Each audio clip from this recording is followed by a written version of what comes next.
মেয়েদের জীবন সবচেয়ে বেশি নষ্ট হয় ভুল মানুষকে বিশ্বাস করার জন্য।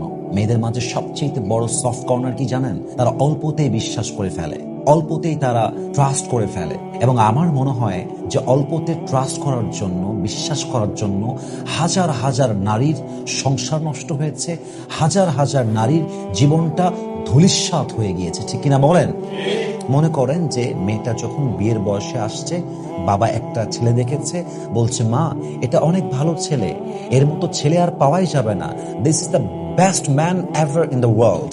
বাবারে এর চেয়ে ভালো ছেলে আমি দেখি নাই, তুই বিয়ে কর মা, এটা অনেক ভালো ছেলে। মেয়ে বিশ্বাস করে নিয়েছে। মেয়ের কাজই হচ্ছে খালি বিশ্বাস করা। মেয়েরা এমনই, যে যা বলবে দেখবেন বেশিরভাগ ক্ষেত্রে মেয়েরা যা শুনে তাই বিশ্বাস করে। বাস বিশ্বাস করে বিয়েটা করলো বাবার কথায়, গিয়ে দেখলো যাকে সবচেয়ে বিশ্বাসযোগ্য মনে করেছিল সে স্বামীটাই হচ্ছে সবচেয়ে চরিত্রহীন, সবচেয়ে বিশ্বাসঘাতক, সবচেয়ে বড় নিমক হারাম তার স্বামীটাই বের হয়েছে। ঠিক কিনা বলেন? অথবা দেখবেন মেয়েরা বিয়ের আগেই কোনো ছেলেকে বিশ্বাস করে। আমি কিন্তু একদম বাস্তবিক কথা বলছি, সমাজের কথা বলছি। বিশ্বাস করে কি করে? নিজের সতীত্ব বিলীন করে দেয়, নিজের পার্সোনাল ফটো শেয়ার করে, নিজের এমন কিছু আপত্তিকর ভিডিও শেয়ার করে যে শেয়ার করার জন্য তার জীবনটা অনেক সময় বরবাদের দিকে চলে যায়। কারণ পুরুষরা এটা নিচ্ছে কোন স্বার্থে? You have to know this and who the person is. তাকে দিচ্ছেন আপনি, এই ছেলেটা আসলে কেমন, এ আসলে কোন ক্যাটাগরির ছেলে, ওর বংশ কেমন, ওর চরিত্র কেমন, ওর স্ট্যাটাস কেমন, ওর পার্সোনালিটি কেমন, এটা আপনাকে বুঝতে হবে যে আপনি জীবন নষ্ট করতেছেন। প্রিয় বোন আমার, এই ছেলেটা একটা সময় গিয়ে কি করে? এই ভিডিও নিয়ে ওই মেয়েটাকে ব্ল্যাকমেইল করে। এরকম ছেলে পেলে আছে না নাই? বলেন সবাই আছে না নাই? অহরহ আছে। কিন্তু মেয়েটা দিয়েছে কেন? বিশ্বাস, ট্রাস্ট, বিলিভ, যে আরে এই ছেলেটা তো আমার সাথে বেমানি করতে পারে না, এ তো ভালো ছেলে, আমাকে মন থেকে ভালোবাসে। That is called trust. বিশ্বাস করেছে, ভরসা করেছে। কিন্তু এই ছেলে যে ভেতরে শয়তানি দিয়ে ভরা, এটা মেয়েটা বুঝে ওঠে নাই। কারণ মেয়েটার সফট কর্নারটাই হচ্ছে এক জায়গায়, সে সহজে বিশ্বাস করে ফেলেছে। এবং এই সহজে বিশ্বাসের জন্য একজন মেয়ের জীবন বিয়ের আগেও নষ্ট হয়ে যায়, এই বিশ্বাসের জন্য একজন মেয়ের জীবন বিয়ের পরেও নষ্ট হয়ে যায়। ঠিক কিনা বলেন? আজকালকার কত মেয়েরা, কোটি কোটি মেয়ে সংসার করছে মনের বিরুদ্ধে। একটা মুহূর্ত তার সংসারে মন নেই, কারণ জানে আমার শাশুড়ি একটা মানুষের বাচ্চা না। মেয়েটা জানে এটা মানুষের মধ্যে পড়ে না। মেয়েটা জানে আমার স্বামী কোনো মানুষের বাচ্চা না।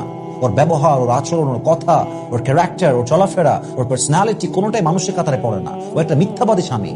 যত্ন নাই, ভালোবাসা নাই, সম্মান নাই, টাইম নাই, বউকে মানুষই মনে করে না। এরকম স্বামী আছে নাই? বলো সবাই। অসংখ্য আছে। মেয়েটা কি করবে বলেন? বিশ্বাস করে স্বামীর সংসার করতে আসছে। এখন ছাড়তে গেলে ডিভোর্সি, না ছেড়ে সে থাকতেও পারছে না। জীবনটা দ্বিধাদ্বন্দ্বে ভুগতেছে, দুই নৌকার মাঝি হয়ে গেছে। এজন্য প্রত্যেকটা বোনকে আমি বিনয়ের সাথে আবদার করব, আপনি কোনো ছেলেকে আপনার জীবন দেওয়ার পূর্বে, নিজের ইজ্জত দেওয়ার পূর্বে হাজারবার জাস্টিফাই করবেন যে এই ছেলেটা স্বামী হিসেবে কেমন, এই ছেলেটা আদৌ কি আমার স্বামী হওয়ার যোগ্য কিনা। কোনো পুরুষকে কখনো বিয়ের আগে আপনার দেহে স্পর্শ করতে দিবেন না। আপনার কথা একটা, যদি সত্যিকার অর্থে আপনার আমাকে পছন্দ হয়, লেটস গেট ম্যারিড, বিয়ে করেন। হারামে যাব না আমরা। আপনি আপনার বাবাকে নিয়ে আসেন, অথবা আপনার বাবা না থাকলে আপনি নিজেই প্রস্তাব দেন, but be the person who is halal for me. Try to be my husband. Don't try to be my boyfriend. আমি বয়ফ্রেন্ড চাই না, আমি হাজব্যান্ড চাই। এবং বিশ্বাস রাখেন, যে ছেলে বিশ্বস্ত, যে আসলে অনেস্ট, যে সত্যি ইসলামকে মানে, নবীর আদর্শকে আদর্শ হিসেবে মানে, সে আপনার বয়ফ্রেন্ড হতে চাইবে না। সে হতে চাইলে আপনার হালাল স্বামী হতে চাইবে। ঠিক কিনা বলেন? এই জন্য প্রিয় বোন আমার, be alert. I'm warning you, I'm telling you, don't destroy your life for any boys. কোনো ছেলের জন্য আপনি আপনার জীবনকে নষ্ট করতে যাবেন না। সেন্সিটিভ থাকেন, অ্যালার্ট থাকেন, সতর্ক থাকেন, আপনার ব্যক্তিত্বকে শক্ত করে রাখেন। দেখবেন আপনি তাকেই পাবেন যে যুবকটার চরিত্র ভালো। আপনাকে আল্লাহ তাকেই দিবে যাকে আপনি সত্যিকার অর্থে ডিজার্ভ করেন। আল্লাহ প্রত্যেকটা মেয়েকে এই উইক পয়েন্ট থেকে বেঁচে থাকার তৌফিক দান করুক। আমরা সকলে পড়ছি আমিন।